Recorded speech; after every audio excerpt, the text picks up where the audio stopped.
Hey, hey, hey. It is good to say hello in the Florida office, getting some work done today. And I just wanted to jump in and say hello and update you on a few thoughts. As I talk to more and more dealers, the selling environment is more competitive. Dealers are spending more on marketing, not seeing much results. The cost for advertising in a bidding strategy has been going up. We got the elections, we got uncertainty on elections. If you're watching on the live stream, would you just take a moment, say hello? Say hello. That'd be great. So let's dive into today's quick conversation. Um, Coming up in November is the Modern Retailing Conference, and I've been talking with the speakers who are doing the workshops, the panels, and the keynote addresses, and I've been reminding them, look, dealers come out to conferences because they want to come back with actionable insights. They want proof positive that if they make an investment, they're going to see a return. But what happens when you're in an operating environment where everyone's being told to cut costs, to reduce budgets, and yet maybe what is being spent isn't working? So let me share with you some thoughts. We know that there's always a discipline that's required by great leaders to reduce waste, to create greater efficiencies. So I don't want to insult any leader who says, hey, Brian, we should be constantly looking for efficiencies, constantly looking for improvement. So why make a special conversation about it? Well, the practical fact is that managers and leaders get distracted, and sometimes because they're working at such a pace, they're in such a groove that they don't even know that some of the quick decisions they're making or knee-jerk reactions that worked in the past not working now. They may not understand that, and yet they get caught in this cycle of feast or famine, good times and bad times. And yet we miss some of these very, very important learning lessons that the cheese has moved. And all I can tell you is that if you're a marketing manager, a general manager, or a partner in a multi-store dealer group, how much time have you invested to really understand what's changed in how we communicate with customers, how we leverage our data, how we create better efficiencies when our data is centralized? When our data is centralized, we can measure better, attribute results better, hold billing accountable. How much time have you really, really looked at how bad your website performs? When was the last time you compared your form completion rate and then changed up what was required on the form or the order of the form, or taking a big long form and chopping it into smaller pieces? When was the last time when you complained, we need more leads or we need more high quality leads? Well, when was the last time you looked at the games you're playing on the website that could be causing poor quality leads? For example, get today's price pops up a form requiring email and phone. Do you think someone like without any exchange in value might give you their real phone number? Or hey, get your trade evaluation in 10 seconds, but contextually you haven't explained why you want certain information that may not be aligned with the promise that you said. 10 seconds is pretty darn fast. To a consumer, 10 seconds is I type in year, make, model, my mileage, maybe the condition, and I get a price. That's not what they get. When have you, as a leader, realized that outside of automotive, waste reduction has been solved through better technology, better data integrations. We can say all we want about how difficult the economic climate is to sell cars, yet dealers know that they spend more money on acquisition than their existing customers. They know the data in their DMS is horribly outdated, horribly incorrect, about 40% of the data. And yet they say, cut costs. But what they're not doing is stopping the direct mail vendor from taking all the records in the DMS, whether it's clean or not, and sending out direct mail. What the dealer isn't doing is stopping people from using that dirty data and just spraying and praying with email marketing, with no cadence, with no concern, no centralized opt-out. And so what you do, start aggravating people. You see, in every economic cycle, there's opportunities, not because the business has changed. The car business hasn't changed much, but the technology, the communication, the customer thinking, how we pay for things. I mean, if you would have told me 5 years ago that the majority of people going into a cafe to buy a €1 or €1.40 coffee would hold their phone and the guy behind the bar would be happy to take that electric payment with an Apple Pay, I would be like, no way. No way the Italians would do this. But on this trip, guess what I saw? People just doing Apple Pay, Apple Pay, Apple Pay, young, old, Apple Pay, Apple Pay. People weren't taking out their credit cards. Some were.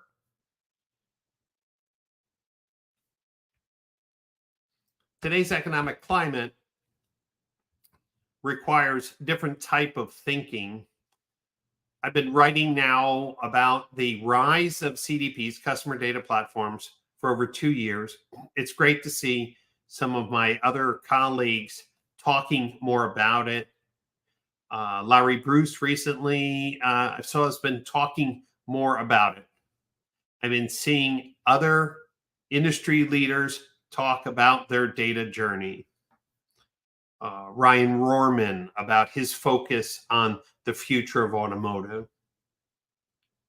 More voices are saying, hey, the car business needs new tools to be more efficient. It's not about cutting the budget.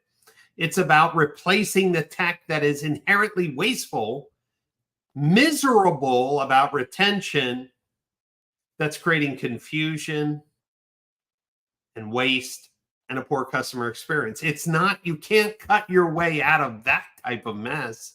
What you have to do is realize that there are things that are wasteful right now. Why don't you just stop that mess and allocate those funds for the next 60, 90, 120 days to fix some of the core problems that you don't know who your customer is, you don't know where they live, you don't know what vehicle they own, you don't know how many times they're being emailed, you don't know how many times they're being direct mailed, you don't know who's calling, who's emailing, or who's direct mailing, and then you tell me, hey, Brian, we got to cut. You can choose that. But other dealers are realizing that outside of automotive, some of these problems have been solved. These are revolutionary changes because the DMS and the CRM were never made for customer retention. They were never made to regulate cadence of communication. They were never made to grow the lifetime value. The DMS is the QuickBooks for automotive, and the CRM is your instant, what have you done for me lately, task manager, period. And yet, when things get tough, we say, spend another 10 grand on Google. Things are slow. Let's do a sales event. Let's give the direct mail company our DMS. Let's just do a special promotional mailing, not thinking that 40% of that direct mail sucks. And then we say, we have no money for new tech. Everyone just hold on. We know that people aren't responding to leads for as long as they need to do. We've seen the urban science defection data, but dealers don't want to invest in what, an AI assistant to fill those gaps. We know that it's taking longer to get creative to market because sometimes OEM specials and incentives are delayed, but we're not using AI tools to create better content. We know our emails are not being opened to the rate that we would like, but no one's doing A/B testing using AI writing tools for emails. So we fire one agency, go to another agency. We randomly cut and increase. I mean, one thing that has stayed consistent is that consumers know that they can't get price transparency very easily from dealers, so they go to marketplaces like cars.com or Auto Trader or Car Gurus. That's one thing that hasn't changed because dealers haven't changed. The website hasn't changed. If I see one more Get Price or Get Today's Price button as the only call to action on a VDP, there still exists. No trade tools, no payment estimators, just like, hey, the only thing we want to do is we're not telling you anything unless you give us your lead information. And so is it really that the economic climate is hard? I've been reading some posts from Brett Sutherland, and it's really amazing how Brett has not only sold multiple companies successfully, but after his father passing, took over the helm of Sutherland Automotive.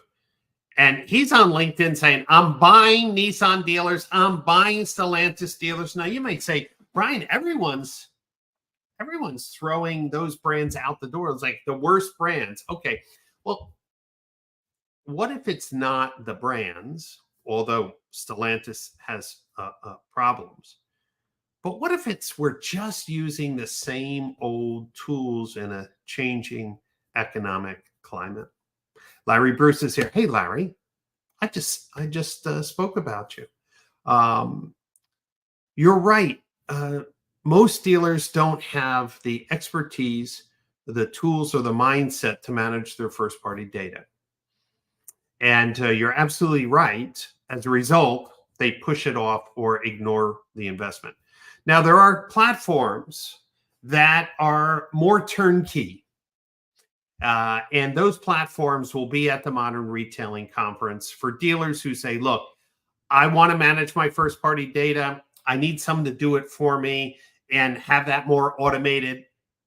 The best of those turnkey systems, and they're growing in complexity and capabilities really month by month, will all be at the Modern Retailing Conference. And then for larger dealer groups who want to do really special things, there are more open tools that require a dedicated person. Larry, you're absolutely right. A dedicated full-time person to work with the data, to work with the integrations. I mean, I wish I could share all the stories, but I can't, of how exciting 2025 is going to be for some of the dealers I'm working with, because they're really going to have true real-time activation. They're going to be able to see things that, well, their peers can't see. And not every dealer is going to want to manage it. But as Larry's been saying, as I've been saying, others, Atul, John Clavendasher, Aharon Horwitz, David Wren, my good buddy Todd, everyone's saying, hey, listen, like if you just took care of your existing customer data, you may have another 25, 50%, or 100% more opportunities per month if you just decided to get serious about your first party data. And you know what? The universal open API conversation. And look, I don't know all the platforms out there for customer data. I've seen a lot of them, but here's what I do know. The key tools in our ecosystem, whether it's CDK, Reynolds, Dealer Track, Techion for DMS, and then CRM, eLeads, Vin Solutions, Dealer Socket, Drive Centric, these core tools, and then the digital retailing companies, the trade companies, the telephony systems. Since no one has had a customer data platform in the past, APIs have never really been robustly developed and sustainable. Even platforms like Salesforce or Telium or Treasure Data, they still require inputs. And of course, they have no data toll gates like other platforms, but there are some CRM companies that will not produce a bidirectional API. There are some DMS platforms that have limited functionality or cryptic ways in which data is going to be allowed to be utilized. It's true that in many cases, dealers really don't own their data because of rules about opcodes, though opcodes are proprietary, so you can't share them. Little weird things like that just make no sense outside of automotive. But I will say in 2025, 2026, here's what we're going to see. We're going to see more open ecosystems. We're going to see more CDPs with interoperability, with bidirectional APIs that make it easy for dealers to exchange. I mean, if you think about it, HubSpot is a perfect example of a software platform that even basic businesses can use to manage their customer data, to send out emails, to do some type of revenue reporting.